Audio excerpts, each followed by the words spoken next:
Hello my tax base, welcome to our new episode on weekly updates from various laws like Income Tax, GST, Companies Act from 21st March 2021 to 27th March 2021.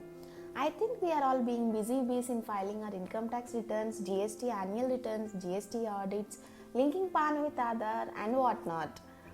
This is the close of the financial year and tomorrow we will be beginning the new financial year. From this new financial year, we need to be equipped with various changes that are coming under various acts. In today's episode, we will be discussing all the important changes. So before going into the episode, do like, share, subscribe our channel. So let's get started.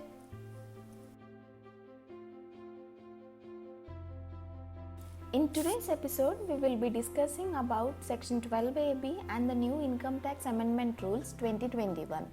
And we will also be discussing about the new financial year requirements under GST along with the new changes that have been taken under the Companies Act with respect to audit trails in the accounting software, matters in the board report, changes in Schedule 3. The timestamps for these contents are given in the description. So do check out. Let's start with Income Tax Act. In today's topic, we will be discussing about the procedure for fresh registration of trust. Section 12AB, which is coming into effect with effect from 1st April 2021. Earlier, Section 12AA provides for the procedure for registration of trust and this is substituted by 12AB. It has provided the guidelines for even existing trust to re-register themselves with the Income Tax Department. If we see into the table that provides the details about the nature of trust and the timeline with which it has to apply and the validity of such registration with the Income Tax Department. For trusts which are already registered or provisionally registered, they have to apply to the Principal Commissioner or Commissioner within 3 months from 1st April 2021. Then the Commissioner or Principal Commissioner shall provide a certificate of registration and this certificate shall be valid for a period of 5 years. For trusts which are registered under 12AB, they have to apply within 6 months from the expiry of the period and the validity shall be 5 years. For trusts that are inoperative and becoming operative, they have to apply within 6 months from the date of such trust being operative and the validity shall be 5 years. In case of modification or adoption of objects of the trust, they have to apply within 30 days from such adoption or modification and the validity shall be 5 years. In any other case, like if the application is already pending with the Principal Commissioner or Commissioner as on 1st April 2021, then such cases shall be covered under any other cases and they have to apply 1 month prior to the commencement of the financial year and the period of validity shall be 3 years and this registration would be called provisionally registered. We will be discussing about the Income Tax Amendment Rules 2021 that provides the forms for granting of approval for funds or trusts under Section 10 subsection 23C, Section 35 subsection 1, Section 12A and Section 80G. For institutions trust covered under Section 10 subsection 23C, subclause 1 or 3 or under Section 35 subsection 1 or under Section 80G subsection 5, clause 1 or clause 4, the Form 10A is required to be filed for granting of approval and the department shall pass the order in Form 10C and a URN with 16 digits shall be generated and this form shall be signed either digitally or through EVC. The sign shall be done by the person who will sign the income tax return. And in case of institutions covered under Section 10 subsection 23C, subclause 2 and 4 and Section 80G subsection 5, clause 2 and 3, Form 10AB is required to be filed and the department shall pass the order in Form 10AD and the same procedure, that is a 16-digit URN shall be generated and these forms shall be filed electronically through DEVC or through digital signature.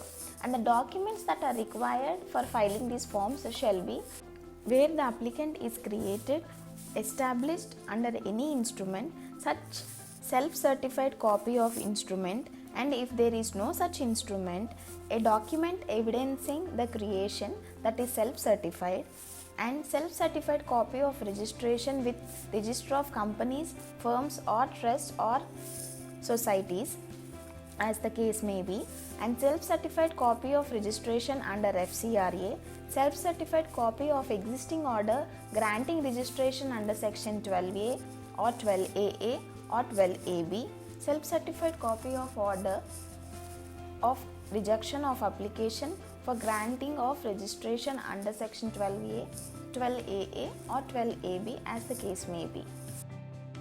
Furnishing of statement and certificate by institutions covered under section 35 subsection 1A and section 80G. These institutions shall file a form in form 10BD and they have to issue a certificate in form 10BE. In this form 10BD, they have to specify the details of the donor, and this is an yearly form that has to be filed by these institutions, and a certificate in form 10BE shall be given by these institutions to the donor. Let's start with GST.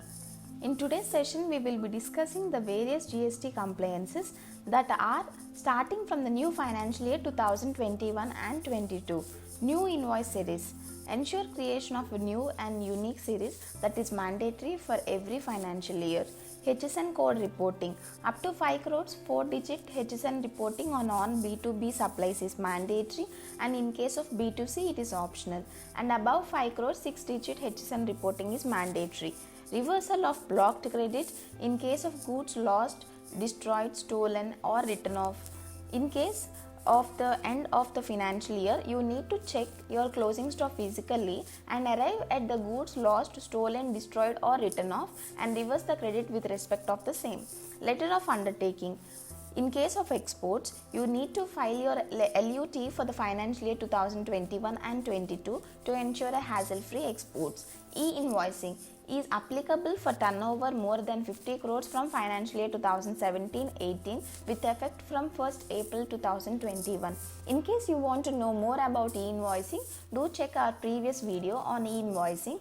The link for the video is given in the description. QR coding. On all B2B supplies with turnover more than 500 crores, the person is required to provide QR code on the invoice. This QR coding enables the buyer to make a payment through UPI. However, this QR coding has been extended for another 3 months, that is, it is postponed till 1st July 2020-21. As we are in the end of the financial year, we need to ensure certain reconciliations with the ITC and taxes which we have already claimed and paid in our GSTR 3B1 and our books of accounts. Let's start with the restricted ITC under Rule 36 Sub Rule 4 that provides for restriction of ITC that is appearing in the GSTR 2A to the extent of 10%. That is, we can't claim the ITC more than 10% of the ITC appearing in GSTR 2A. This rule is with effect from 1st February 2020 and with effect from 1st January 2021, this is restricted to 5%. We need to check our 3Bs, so if there is any excess credit we have claimed, we need to reverse it. And we need to reconcile our GSTR 1 with the GSTR 3B and our GSTR 3B ITC with the GSTR 2A, and also we need to reconcile our 3B and 1 with our books of accounts. Here comes the Companies Act with many interesting updates. Let's start with the audit trail in the accounting software.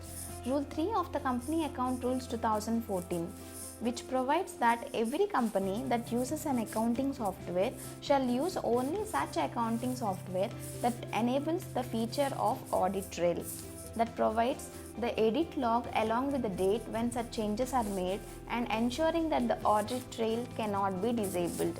So, what do you mean by an audit trail?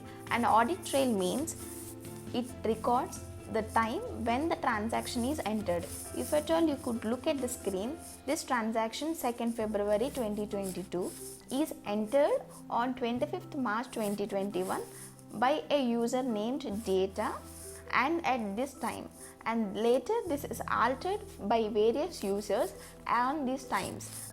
This audit log provides information about the transaction. It enables tracking of the transaction, so it is in the interest of the company to update the accounts on a daily basis. And now the matters to be reported in the board report. Rule 8 of the Companies Accounts Rules 2014 enlisted additional matters to be reported in the board report. That is, in case the company has made any application or any proceeding is pending under the IBC during the year, it has to report along with the status and the details between the amount of valuation done at the one-time settlement and the valuation done at the time of taking loan, and the difference between these valuations shall be reported along with the reasons. And now with regard to changes in Schedule 3. Schedule 3 of the Companies Act has come up with various changes. The Schedule 3 has two divisions with respect to AS complied companies and with respect to Ind AS complied companies. These changes are applicable to both AS and Ind AS. The only difference shall be the terms that are used in the case of Ind AS. And let's start with the topic, that is rounding off. That is mandatory rounding off of turnover. If your turnover is less than 100 crores, you need to round off to the next nearest hundreds, thousands, lakhs, millions or decimals thereof. If your turnover is 100 crores or more, you need to round off to the nearest lakhs, millions, crores or decimals thereof. Now here on, the mandatory rounding is to be followed by all the companies. And in case of tangible assets, for the word tangible assets, plant, property and equipment shall be substituted. In the schedule of share capital, that is in the notes of the share capital, we need to provide the details of promoters' contribution. And also the current maturities of long-term borrowings is changed from other current liabilities to short-term borrowings. Also the Schedule 3 mandated providing aging of trade payables, that is less than 1 year, 1 to 2 years, 2 to 3 years and more than 3 years, and we need also to break this aging under 3 categories, that is MSME, others, disputed MSME and disputed others. Change in the revaluation reserve. Whenever the change in revaluation reserve is more than 10% of the net carrying amount, this shall be disclosed separately in the fixed asset schedule. Also, the security deposits are grouped from long-term loans and advances to other non-current assets. Similar to the trade payables, the trade receivables are also aged less than 1 year, 1 to 2 years, 2 to 3 years and more than 3 years, and in this we have to categorize into undisputed, doubtful, disputed and disputed doubtful. Loan taken but proceeds not used for the specific purpose shall be given as an additional disclosure, and also the details of the immovable properties not in the name of the company need to be given. Loans and advances to promoters, directors, key managerial persons and other related parties shall be shown as a separate matter, and capital work in progress and intangible assets under development shall also be shown on the basis of aging. Details of benami properties held, and in case of the benami properties, that is any proceedings are given in the name of the company under the Benami Act, it should be disclosed separately. Also, in case the stock statement given to the bank is different from the stock appearing in the books, a reconciliation shall be drawn for the material discrepancies. Willful defaulter. RBI will classify certain people as willful defaulters, and if the company is in the list of willful defaulters, it has to disclose the same. Relationship with the stock of companies. In case the company is having any investments with respect to the stock of companies or any loans or advances, it has to disclose it. Pending registration of charges with ROC. In case the company has taken any loans and the charge form with respect to such loans is pending with the ROC or it is not filed in time, it has to disclose it in the separate matter. And these changes are with respect to AS compliant companies, and the similar instances we will be observing the same changes in the Ind AS compliant companies. The only difference shall be the technical terms. Also with respect to the number of layers of investment, a disclosure shall be made, And the most important thing is we need to go with a ratio analysis in the financial statements. The key important ratios being current ratio, return on equity, return on capital employed, net profit ratio. These ratios shall be disclosed in the financial statements. Also, in case of a borrowed fund, we need to disclose about the amount we borrowed from foreign entities or the amount which we have given to the foreign entities. And for the word total revenue, income shall be substituted. These changes are with respect to the profit and loss account, and for the word total revenue, income shall be substituted. And also the grants or donations received, a separate item is included, and this item is only for section 8 companies. And undisclosed income during income tax surveys that is accepted or admitted by the company shall be disclosed. And even the CSR activities, that is the amount spent for the CSR activities and the amount to be spent, the purposes for which it is spent, a detailed disclosure shall be given in the schedule 3. Cryptocurrency transactions. In case the company is engaged in any cryptocurrency transactions, the details of such cryptocurrency transaction shall be disclosed in the financial statements. This brings an interesting thing, that the government asking the companies to disclose about the cryptocurrencies. So this is end to our session on the various updates coming under various acts. Thank you for watching the video. So do like, share and subscribe our channel. Also follow us on Facebook, Instagram, LinkedIn and Telegram.